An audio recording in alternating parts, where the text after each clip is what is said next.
कभी क्या होता है कि हम लोग अचानक से उदास हो जाते हैं, हमारे चेहरे पे मुस्कान जो होती है वो चली जाती है। तो इसके पीछे क्या-क्या होता है, कभी-कभी क्या होता है कि आपको डिप्रेशन की बीमारी हो जाती है, जो आपको पता नहीं चलता है और बहुत दिन बाद पता चलता है कि आपको डिप्रेशन है, तब तक बहुत देर हो चुकी होती है, जिसकी वजह से आपको बहुत सारी चीज़ों की क्षति हो सकती है। तो मैं आपको बताऊँगा कि अगर आपको डिप्रेशन है, तो आप कैसे जान पाओगे उस चीज़ को कि आपको डिप्रेशन है?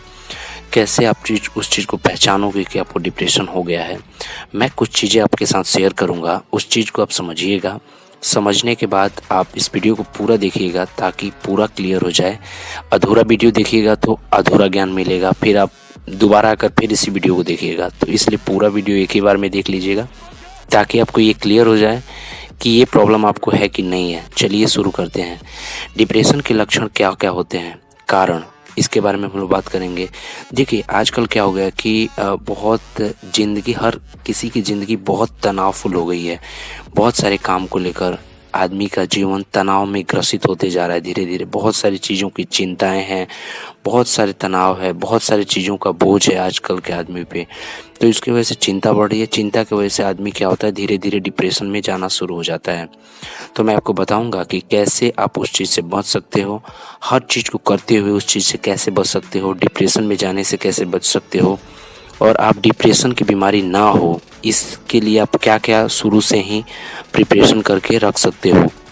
कुछ लोग डिप्रेशन की उस स्टेज में पहुंच जाते हैं कि अपनी जीवन लीला समाप्त कर बैठते हैं। जब उनकी जीवन समाप्त हो जाती है तब उन्हें पता चलता है कि उनको डिप्रेशन है, तो वो डॉक्टर के पास जाते हैं इलाज कराने के लिए, तब तक बहुत देर हो चुकी होती है। तो मैं बताऊंगा यही सब बातें ताकि आपको डॉक्टर के जाने के पहले, डॉक्टर तक पहुंचने से पहले आपको पता चल जाए शुरू में ही कि आपको ये बीमारी हो चुकी है, आप डिप्रेशन के शिकार हो चुके हैं। वीडियो को देखते रहिएगा, मैं सारी चीज़ें कर करके बताऊंगा। अगर आपको हमेशा ऐसा लगता है कि आपका जीवन बेकार हो गया, आपको हमेशा लगता है कि अरे यार मेरा जीवन बेकार हो गया है, मैं कुछ नहीं कर रहा हूँ, अब मैं कुछ नहीं कर पाऊँगा, तो समझिए कि ये आपका डिप्रेशन का पहला लक्षण है। दूसरा, आप डिप्रेशन का शिकार हो सकते हैं, जिसका जल्द इलाज करके आप बेहतर तरीके से ठीक भी हो सकते हैं। तो आप डिप्रेशन के शिकार ना हो, इसके पहले इस चीज़ को समझ लीजिए और तुरंत इलाज करा लीजिए। अगर आप पहले से और ज़रूरत से ज़्यादा शराब या कोई नशा करने लगे हैं, मान लीजिए कि आप पहले दारू पीते थे 1 बोतल दिन में, अब क्या हुआ कि आप दारू 2 बोतल पीने लगे दिन में, या आप कोई भी नशा करते थे, वो नशा आप दोगुनी करना शुरू कर दिए। जैसे मान लीजिए थोड़ा-सा नशा करते थे, अब बहुत ज़्यादा करना शुरू कर दिए, तो समझ लीजिए कि आप डिप्रेशन के शिकार हो चुके हो।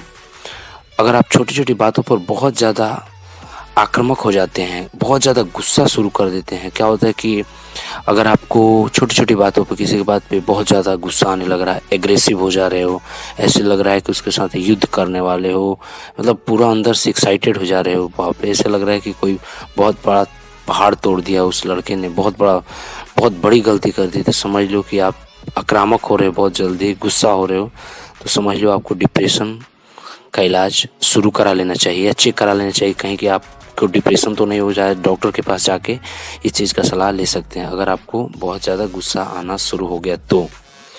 अगर आपको भूख लगना बेहद कम हो गया है, सुबह में जैसे मान लो शुरू-शुरू में क्या होता था, बहुत ज़्यादा खाना खाते थे, अभी आप बहुत कम खाना खा रहे हो, तो ये भी एक लक्षण है कि आपको डिप्रेशन हो गया है। तो इस जाकर किसी भी नज़दीकी डॉक्टर से आप चेक करा लो कि आपको कहीं डिप्रेशन हो तो नहीं गया है, और नहीं हुआ है, होने वाला है, शुरू के स्टेज में है, तो आप आसानी से उस चीज़ से बच भी सकते हो।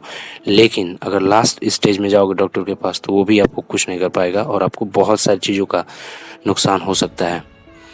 अगर आप अपने आप को हमेशा निराशाजनक देखते हो, हमेशा आपको ये लगता है कि आपके अंदर कुछ नहीं है, आप किसी लायक नहीं हो, आप किसी काम के आदमी नहीं हो, तो ये भी एक डिप्रेशन का लक्षण है। यानी आपको डिप्रेशन की बीमारी हो चुकी है, तो आप जाकर इलाज के लिए चेकअप करा सकते हो कि आपको ये बीमारी हुई है कि नहीं हुई है।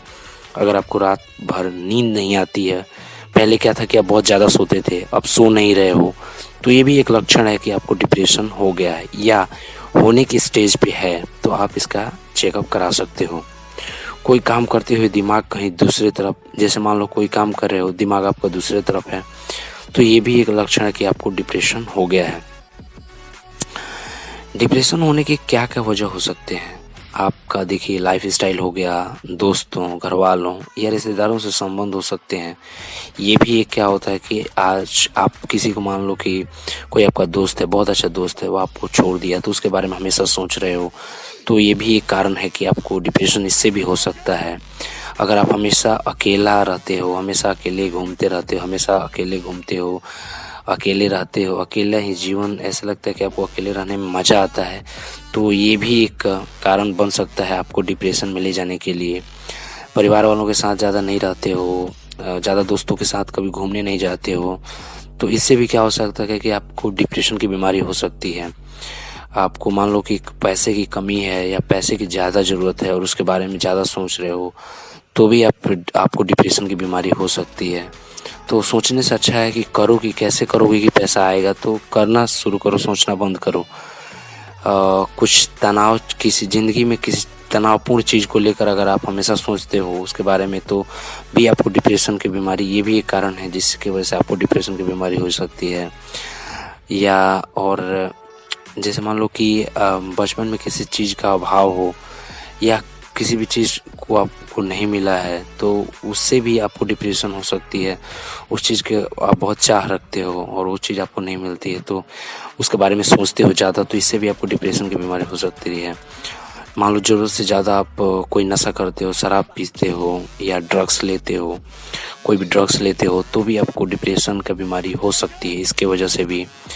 जैसे मान लो कि आप बहुत दिनों से काम नहीं कर रहे हो, घर पे बैठे हो, ऐसे ही कोई भी काम नहीं कर रहे हो, घर का भी काम नहीं कर रहे हो, ना कोई जॉब कर रहे हो, तो उसके बारे में भी सोच के आपको डिप्रेशन हो सकती है। या तो ये सारी चीज़ें, या आप नौकरी करते हो तो उसमें ज़रूरत से ज़्यादा आपको काम का बोझ होता है आपके ऊपर, तो उसके बारे में भी सोच के आप डिप्रेशन की बीमारी आपको हो सकती है। अपने रिश्ते को लेकर भी आप धीरे-धीरे आप डिप्रेशन में जा सकते हो, ज़्यादा सोचते हो किसी चीज़ को लेकर, अपने रिश्तेदारों के बारे में, अपने दोस्तों के बारे में, तो इससे भी आपको डिप्रेशन हो सकता है। अब मैं बताता हूँ कि आप इससे कैसे बच सकते हो। देखो, आपके जो भी संबंधी, जब भी दोस्त हैं, मित्र हैं, फैमिली है, उनके साथ थोड़ा-सा अच्छे से व्यवहार करना शुरू करो धीरे-धीरे। रोज़ सुबह-शाम एक्सरसाइज करने की कोशिश करो और पौष्टिक आहार लो। ये नहीं कि केवल चावल-दाल खा लो दबा के, इससे कुछ नहीं होने वाला है, तो थोड़ा पौष्टिक आहार भी लो धीरे-धीरे। जो भी आपके अंदर नकारात्मक विचार आते हैं उसको धीरे-धीरे ख़त्म करने की कोशिश करो। अगर आपको तनाव होता है तो उसके लिए आप सुबह-सुबह थोड़ा-सा सुबह मॉर्निंग में उठ के टहल सकते हो। बढ़ते डिप्रेशन के इलाज के लिए आप किसी अच्छे डॉक्टर से दिखा सकते हो।